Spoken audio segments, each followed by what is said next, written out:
Alors bonjour à tous. Merci d'abord pour cette invitation. Alors, plutôt que d'expliquer le titre et le résumé et de clarifier, je vous propose qu'on démarre en fait par une petite vidéo pour se détendre et remettre un petit peu peut-être le son.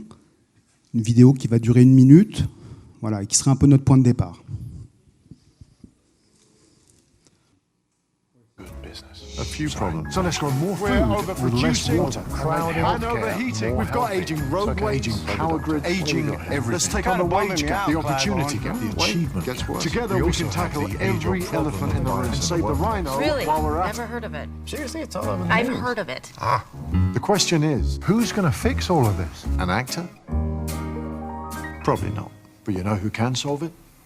Business. That's right. The best run businesses can make the world run better because solving big problems is what business does best. And doing good is just good business. Sorry. So let's grow more food with less water and make healthcare more healthy. It's okay. I'll play the doctor. What have we got here? Let's take on the wage gap, the opportunity gap, the achievement gap. Together we can tackle every elephant in the room and save the rhino while we're at it. Because whatever the problem, business can help. And I know who can help them do it.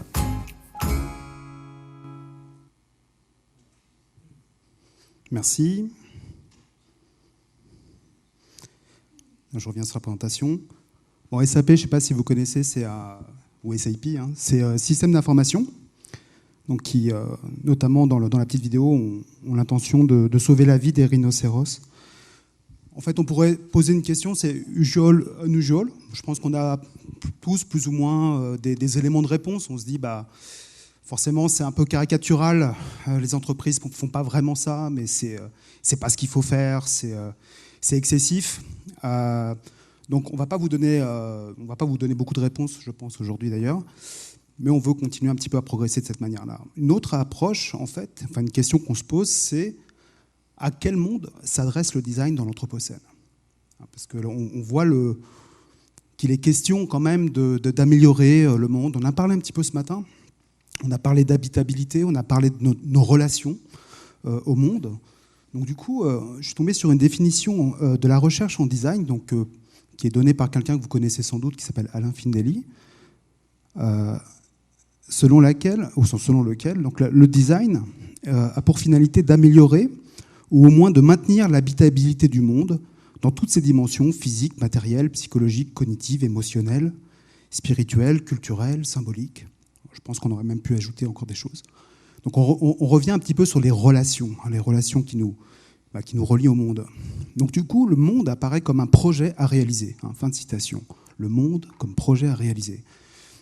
Donc si on reprend un peu la question de l'Anthropocène, on a l'impression que selon cette définition, les designers, ou les gens qui font le même de la recherche en design, doivent résoudre le problème de l'habitabilité du monde.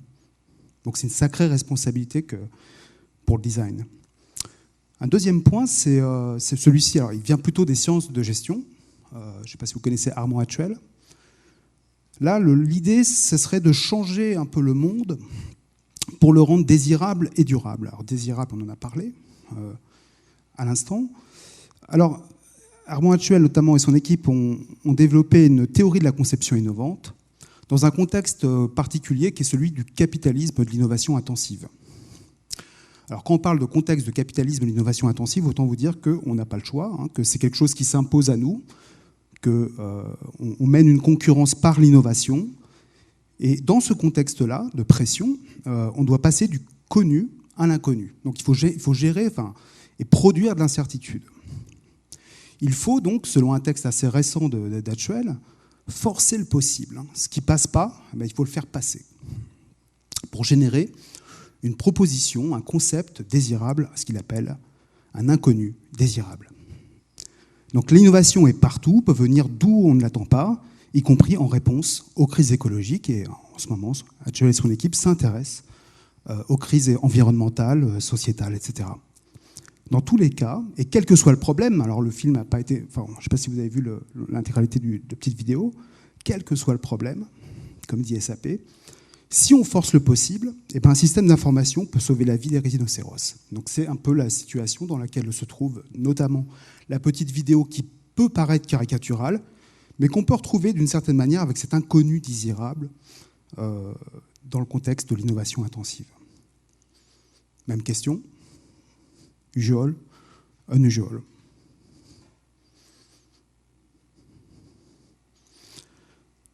Alors, le point qui nous a intéressé, notamment avec Alexandre et Diego Landivar, c'est cette question de ce monde, donc du coup de cette cosmologie implicite au monde organisé.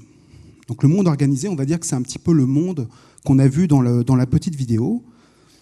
Donc c'est ce monde organisé qui est devenu donc, structuré par des organisations, où l'organisation est une entité, comment dire, on peut pas l'éliminer, elle est structurante du monde dans lequel nous vivons.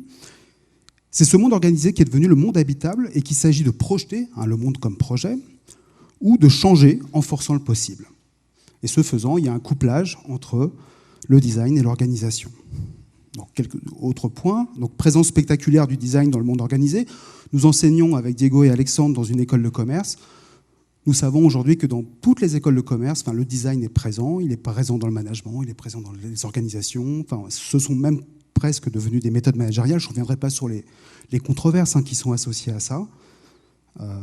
Les organisations sont aussi un autre point fonctionnellement conçues pour résoudre des problèmes et deviennent les principes organisateurs du monde.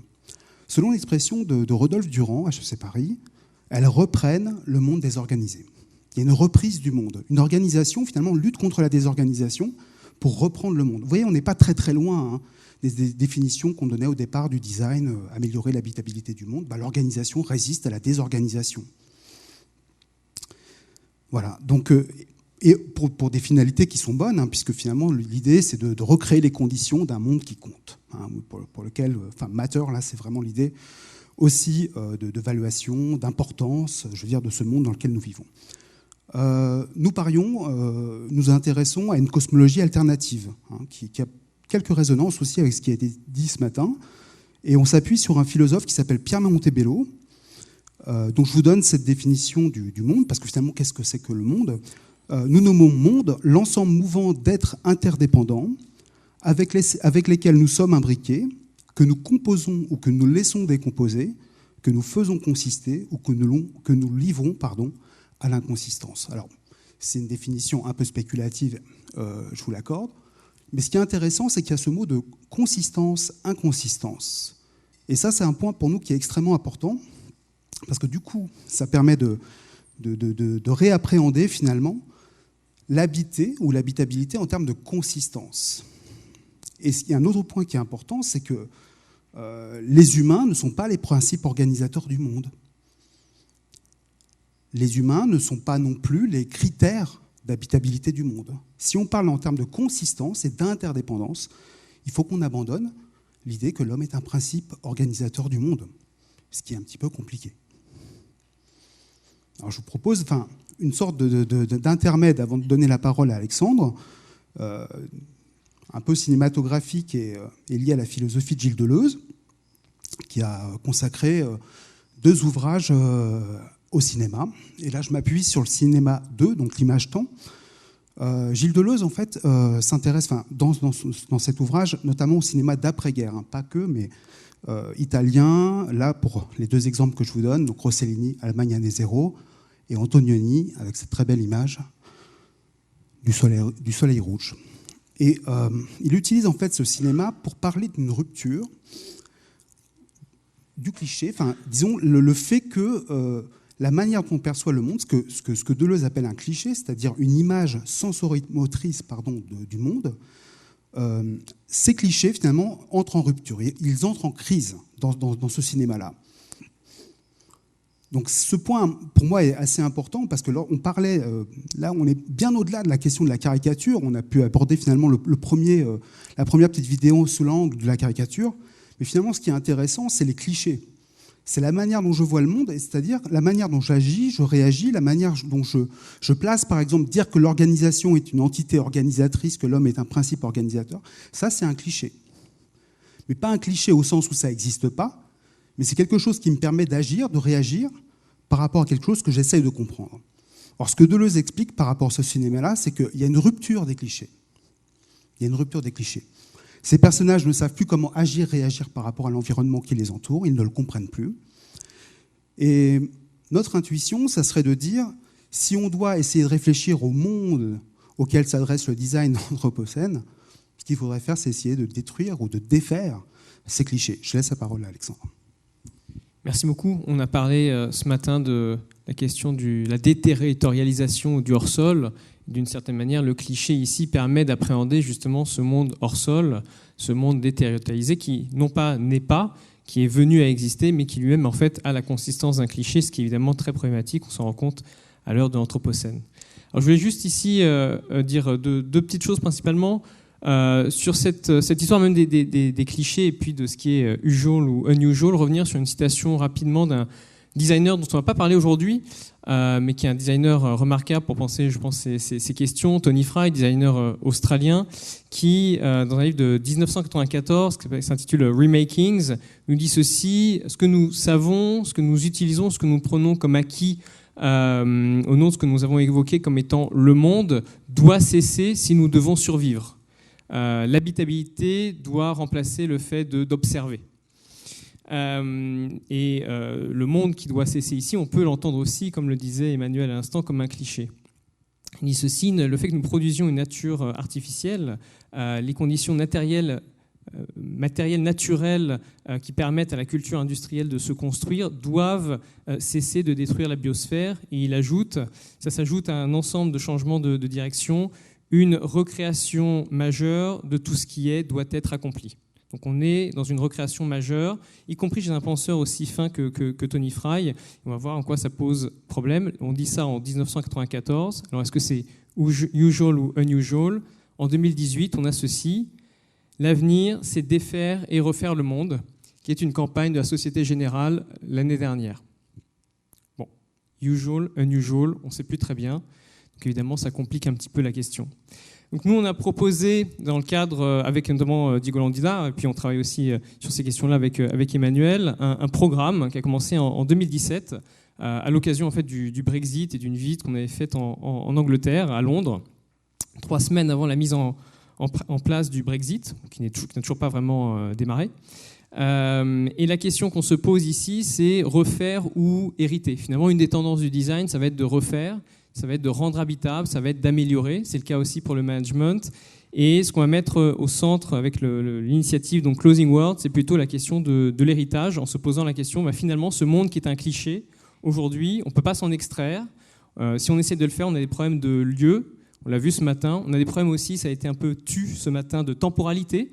Daniel l'a rappelé, est-ce qu'il faut accélérer? Est-ce qu'il faut décélérer? En fait, on n'a ni le temps d'accélérer, ni le temps de décélérer. Donc c'est une situation inédite, mais d'autant plus intéressante. Donc qu'est-ce qu'on fait? Et dans ce cadre-là, donc, on a imaginé plusieurs propositions, notamment à destination des entreprises. Il y en avait juste avant, Suez, Salomon, il y en a d'autres qui auraient pu être parmi nous, en réfléchissant justement au fait de trouver des moyens, par exemple, de ne pas faire advenir certaines innovations qu'on sait aujourd'hui ne plus pouvoir absorber, tout simplement. Donc pour le coup, rendre certain de ne pas faire advenir des possibles, pour inverser un petit peu les choses. Penser aussi l'héritage, ce dont on hérite, comment on hérite des centrales nucléaires, bon, c'est pas trop. Comment on hérite des infrastructures, comment on hérite des montagnes. Il y a un projet, c'est l'Observatoire de l'effondrement des Alpes avec l'école d'art et de design, je crois, d'Annecy, qui s'en occupe. Parce que les montagnes, c'est pas simplement qu'il n'y a plus de neige, c'est qu'elles se cassent la figure parce que le permafrost est en train de fondre. Donc c'est encore plus difficile de skier à l'horizontale que de skier sans neige. Qu'est-ce qu'on fait du numérique? Daniel en a parlé. Et puis d'autres questions, repenser par exemple la RSE pour la réintégrer dans des limites planétaires et pas simplement dans les limites qui sont celles de l'entreprise, etc., etc. Utiliser le droit aussi. Et par exemple, avec Gauthier Roussy qui est dans la salle, on avait réfléchi à un moment donné à la question non pas de la lutte contre l'obsolescence programmée, mais par exemple du fait de programmer l'obsolescence de certaines lignées technologiques, parce que c'est plutôt ça qui est en adéquation justement avec ces fameuses limites planétaires qu'autre chose. Donc on propose pour terminer un tableau pour permettre justement aux entreprises qui sont là, de se situer par rapport à ce programme qu'on propose finalement de fermeture. Fermeture au sens ici de désaffectation, réaffectation, fermeture et héritage. Il ne s'agit pas de jouer les ludites et de casser des objets, de casser des machines, mais de savoir comment on hérite d'infrastructures qui ont été faites pour un monde, pour le coup, qui est en fait de l'ordre du cliché, qui n'est pas un monde habitable. Il va être difficile de rendre habitable, puisque justement, jusqu'ici, les tentatives de rendre habitable se sont soldées quand même par un échec, et l'opposé de ce à quoi elles visaient.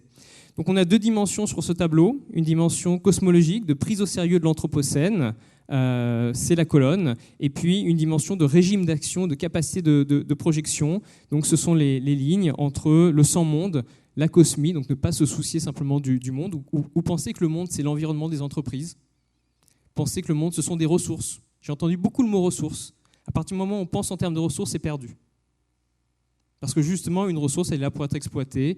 Et même, ce qu'on voit aujourd'hui, c'est que cette ressource, autrefois, c'était du matériel. Aujourd'hui, ce sont des possibles. Autrefois, on l'exploitait avec des foreuses. Aujourd'hui, avec du design thinking. Mais c'est la même chose. Donc le sans-monde, la cosmie, le monde à reprendre, ce que fait le management, ce que fait la gestion, ce que fait le design au monde, et puis la question tout simplement de la fin du monde, en tout cas du monde organisé, puisque justement, comme cliché, il n'est pas forcément quelque chose de durable et de stable. Et puis derrière, différents régimes d'innovation intensive, régime d'innovation neutre, plus compatible par exemple avec la RSE, par exemple, ou le business as usual, qui serait plutôt le vide stratégique ici, pas forcément le carbo-fascisme qu'on voit dans certains pays, mais plutôt simplement le fait de continuer comme aujourd'hui, c'est-à-dire un vide stratégique face à l'Anthropocène. Et puis à la fin, on vous propose plutôt une famille de solutions, de régimes d'action autour de l'innovation et d'une prise en compte graduée du monde. Ça peut être soit des faillites qui ne sont pas organisées. On voit aujourd'hui une compagnie d'assurance en Californie qui a fait faillite comme ça, directement à cause des questions climatiques. Ça peut être simplement le fait de prendre en compte des limites dans une optique de conservation de l'environnement. Ce qu'a fait par exemple le patron de The North Face. Avant de décéder, il a utilisé sa fortune pour racheter des terres, en faire des communs et les protéger, en faire des sanctuaires. Et puis, c'est la proposition qu'on fait donc de business as unusual, de véritablement penser non pas d'abord l'optique de l'organisation, l'optique de l'entreprise, mais d'abord plutôt le monde dans lequel on est aujourd'hui, au-delà du cliché. Merci beaucoup.